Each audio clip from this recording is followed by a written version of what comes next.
Bawat tao, bawat lugar, ay may mga tinatagong sikreto.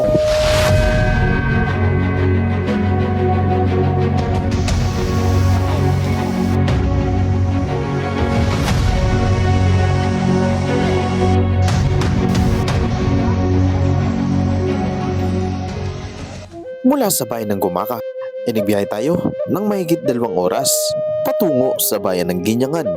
Dahil sa araw na to ay sasamahan ko kayo upang tuklasin ang kagandahan ng Hinabaan Falls.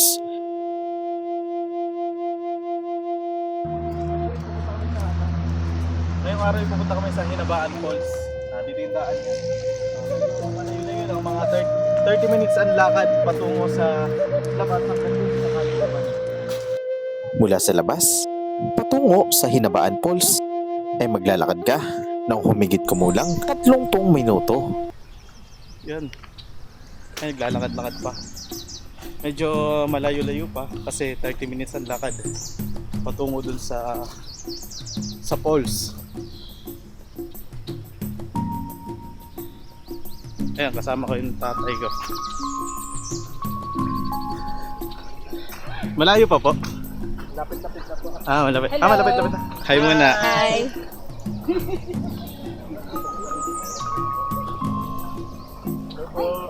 Hello po.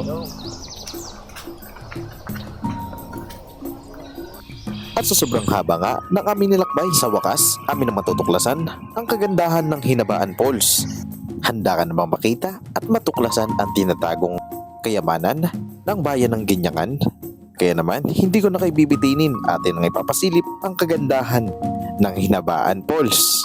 Isi-set up na natin ang drone upang mas maganda ang view inyong makikita.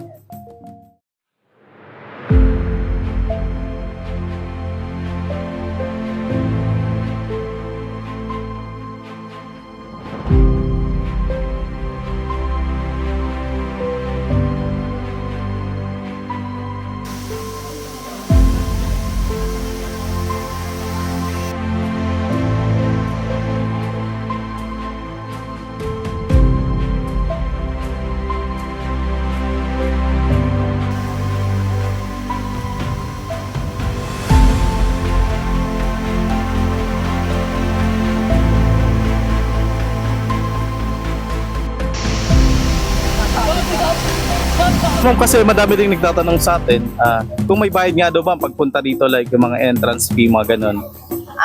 Pag sa entrance fee po, wala po. Free po yung Hinabaan Falls po. Pwede pong dayuin anytime and kung sino man po ang dadayo.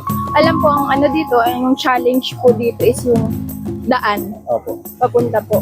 So ma'am, anong mapapayo nyo sa mga nabisita dito? Like yung may mga dalang pagkain at iniiwan dito sa falls. Ano pong masasabi nyo sa mga nag-iiwan ng mga like mga basura? Basura po.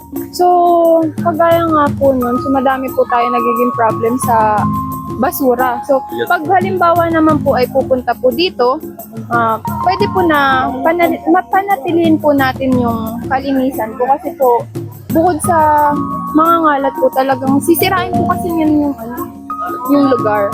Kaya po, mas mabuti po ay lilinisin din nila. Thank you ma'am. Ano pong pangalan nila? Ano po, Joanne Pamplona po.